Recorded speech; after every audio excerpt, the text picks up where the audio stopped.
Capítulo 1084. Estrondo. Estrondo. No prédio na rua Minsk, número 17, no Burgo Sherwood, a proprietária do prédio, Stellin Summer, e suas criadas ouviram uma forte explosão de longe. Ela se escondeu com medo em um canto da sala, sentindo como se o chão sob seus pés estivesse tremendo. Somente depois que a comoção constante e aterrorizante começou a desaparecer, ela endireitou o corpo e olhou para a esquerda e para a direita com uma mente incomumente tensa. O que exatamente aconteceu? As duas criadas balançaram a cabeça simultaneamente. Ambas estavam perdidas e também com medo. Assim que ela saiu do canto da sala, instintivamente quis sair da sala e conversar com os vizinhos para descobrir o que acabara de acontecer. No entanto, estava preocupada que outro ataque acontecesse novamente, então não teve escolha a não ser andar pela sala. Depois de alguns minutos, de repente ouviu o som da porta se abrindo. Ela rapidamente virou a cabeça e percebeu que seu marido, Luke Summer, havia retornado com seu valete. Você não deveria estar trabalhando? Stellin perguntou inconscientemente. O robusto Luke respondeu solenemente. Acontece que passei pelas proximidades e voltei imediatamente. Rápido, vista seu casaco. Vamos para a catedral agora. O que aconteceu? O que aconteceu? Stellin perguntou novamente. Luke deu 2 passos à frente e disse: as aeronaves de Feyzak estão bombardeando Backlund. Como isso poderia ser? Os olhos de Stellin se arregalaram em descrença. Agora não é hora de discutir isso. Seja o que for, já aconteceu. Temos que ir para a catedral imediatamente. Luke deu um abraço em sua esposa. Não se preocupe muito. Acho que essas aeronaves não virão para cá. Tudo bem, tudo bem. Stellin respondeu em pânico. Ao vestir o casaco que a criada trouxera, ela instintivamente disse com preocupação: e as crianças? Elas estão na escola da igreja, então haverá pessoas que providenciarão abrigo para elas. Não temos tempo para alcançá-las, Luke disse calmamente.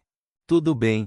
Stellin fez um gesto de oração, esperando que a divindade em que ela acreditava lhes fornecesse proteção. Os dois, junto com seus servos e criadas, saíram rapidamente de casa e caminharam em direção ao outro lado da rua. Ao passar pela casa 58, Stellin deu uma olhada e sussurrou: anteriormente, eu ri do advogado Jürgen, dizendo que ele desistiu de muitas oportunidades em Backlund ao se mudar para o sul apenas por causa das doenças da senhora Doris. Agora estou começando a invejá-lo. Luke lançou-lhe um olhar e disse: não se preocupe muito. Vai ficar tudo bem. Enquanto caminhava rapidamente, Stellin não pôde deixar de perguntar: Luke, estamos fugindo de Backlund? Não há necessidade. Luke Summer respondeu com firmeza: isso foi apenas um acidente. Vendo que sua esposa estava claramente confusa, ele acrescentou: Backlund é a capital do reino, então deve ser a área mais bem defendida. Desta vez, foi apenas um descuido que ninguém esperava. Da próxima vez, os Feyzacianos não terão outra chance. O reino tem os militares mais fortes dos continentes norte e sul. Os Feyzacianos definitivamente aprenderão uma lição. Não há como invadir Backlund novamente. Depois disso, Backlund será definitivamente o lugar mais seguro para se estar. Entendo. Stellin sentiu que as palavras do marido faziam sentido e ela estava disposta a acreditar nele. Após a explicação, Luke ficou em silêncio por alguns segundos. No entanto, ainda temos que fazer alguns preparativos. Assim que a igreja anunciar que podemos circular livremente, iremos imediatamente buscar as crianças de volta e comprar mais comida. Compraremos o máximo que pudermos. Dentro de uma escola pública na área da ponte de Backlund. Devido à distância, Daisy e seus colegas não perceberam o que havia acontecido nos burgos Norte e Oeste, nem sentiram o caos que se espalhou do burgo Houston para o Sherwood. No entanto, os professores ainda iam às salas de aula e organizavam uma fila para irem à catedral mais próxima. Isso fez com que Daisy se lembrasse da grande poluição de Backlund no ano passado. Naquela época, eles também foram convidados a se esconder na catedral ao lado da escola. Algo semelhante aconteceu de novo. O trauma no coração de Daisy a fez tremer levemente ao sentir intensa tristeza e raiva. Ao passar pela porta, ela não pôde deixar de virar a cabeça para olhar para a professora responsável e perguntar: é outro desastre? Talvez, a professora não sabia dos detalhes e apenas seguiu as ordens enviadas por telegrama. Há um desastre como este todos os anos, ou talvez até mais de um? Daisy perguntou com uma voz ligeiramente etérea com um toque de inocência. A professora olhou para ela com pena e balançou a cabeça. Todas as dificuldades passarão. Deus protegerá a todos. Daisy não perdeu tempo e seguiu a multidão até a catedral mais próxima de uma maneira um tanto vazia. Burgo Norte, Rua Phelps, número 22. Depois de ouvir a explosão de dentro da Fundação de Caridade para Bolsas de Estudo de Loen, a primeira coisa que Audrey fez foi esconder suas escamas de dragão antes de correr para a janela. Vendo as aeronaves com a bandeira de Feisak aparecendo no ar e as bombas sendo levadas por um furacão e lançadas ao longe, pousando no chão e explodindo ou desaparecendo como se tivessem entrado no mundo espiritual, um pensamento passou por ela mente, as palavras que o Sr. German Sparrow do mundo havia dito, bem como a missão dos alquimistas da psicologia. Ela chegou a uma conclusão. A guerra realmente estourou. Ela imediatamente virou a cabeça e disse para a enorme Golden Retriever, Suzy, sua empregada pessoal, Anne, e os outros, rápido, esconda-se na Catedral do Santo Samuel.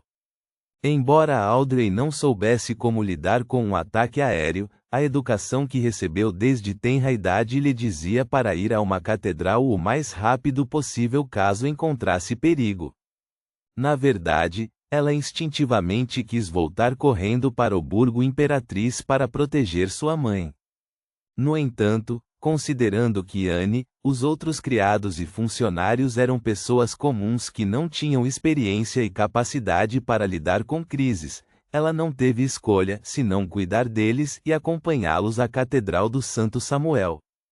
Para resolver quaisquer perigos que pudesse encontrar ao longo do caminho, planejou colocar a mão do horror e a mentira.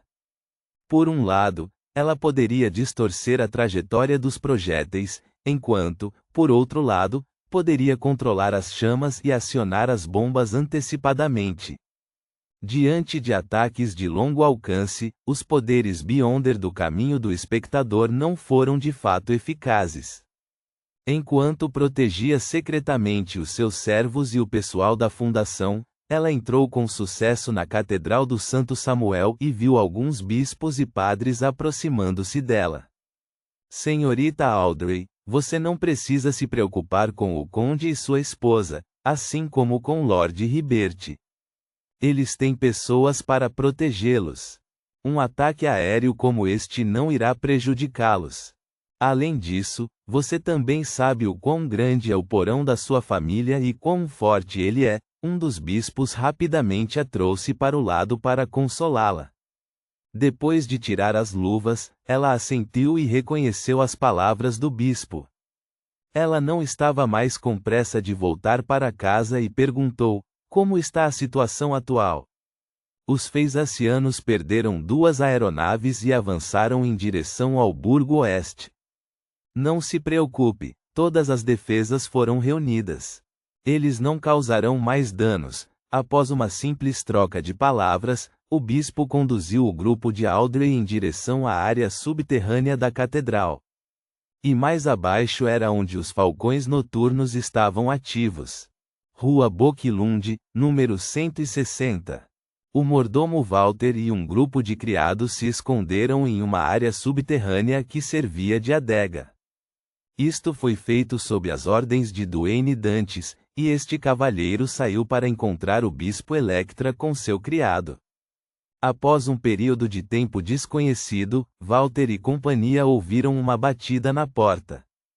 Pelo olho mágico, eles confirmaram que seu empregador havia retornado.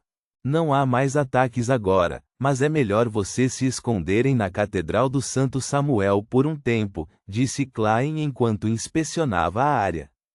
Sim, senhor, Walter respondeu em nome dos criados antes de perguntar, e depois disso? Como mordomo qualificado, ele lia frequentemente os jornais e entendia que a situação era tensa. Não era difícil adivinhar que uma guerra iria estourar após as explosões. Klein pensou por um momento antes de dizer: assim que a igreja verificar a situação, iremos para a mansão Maigur. Você pode trazer sua família junto. Não importa o que aconteça, a capital do reino é definitivamente um lugar relativamente seguro. E a mansão na periferia da capital definitivamente não seria alvo de ataques aéreos, pois não tem valor. Sim, há comida suficiente na mansão Maigur e uma grande oferta de vinho. Mesmo que a guerra se prolongue por muito tempo, não teremos que nos preocupar em morrer de fome. Ao ouvir as palavras do patrão, os servos que já formavam família imediatamente revelaram olhares de alegria, enxugando os pálidos olhares de medo. Walter expressou sua gratidão diretamente. Ele disse com alguma deliberação: você pode comprar mais comida. Sob tais circunstâncias, ninguém achará isso excessivo. Além disso, pode não haver mais ataques perto de Backlund, mas não posso dizer o mesmo em relação à segurança. A mansão fora da cidade deve estar em guarda. Klein assentiu. Eu também considerei isso. Discutirei isso com um membro do parlamento MET e com o pessoal militar sobre a compra de um lote de armas e balas de treinamento. Você deve praticar mais. De qualquer forma, durante esse período, Enune e eu voltaremos a Backlund para tratar de alguns assuntos de acordo com a situação. Se houver algo que não considerei, compensarei mais tarde. Quanto à comida, ele não proibiu o mordomo Walter de comprá-la. Dessa forma, se realmente acontecesse uma fome, ele teria a capacidade de salvá-los. Depois de discutir os procedimentos, todos na residência de Duane Dantes arrumaram suas bagagens e trouxeram seus objetos de valor. Eles seguiram seu empregador até a Catedral do Santo Samuel e chegaram ao subsolo. Com um único olhar, ele viu Audrey andando entre as pessoas, acalmando seu humor. Ele sorriu e acenou com a cabeça para ela. Ao ver Duane Dantes, Audrey sorriu de volta e confirmou que nada de importante havia acontecido com sua atitude. Force e Shield haviam se mudado novamente, mas ainda estavam nas fronteiras do Burgo Leste e ainda mais perto da área da ponte de Backlund. Depois de acordar naturalmente, Force esfregou os cabelos e saiu do quarto para preparar o almoço. Ao olhar em volta, viu Shield, que havia saído cedo, sentado em uma cadeira e folheando os jornais. O que está errado? Force perguntou inexpressivamente. Shield franziu a testa e disse: os ataques aéreos dos Feisacianos bombardearam o Burgo Norte e Oeste. O que? Force deixou escapar antes de relembrar os assuntos que haviam sido discutidos no clube de tarô. Naquele momento, a voz de um jornaleiro veio de fora. Extra! Extra! O reino declara guerra a Feisac. Extra! Extra! O reino declara guerra a Feisac. Ponto.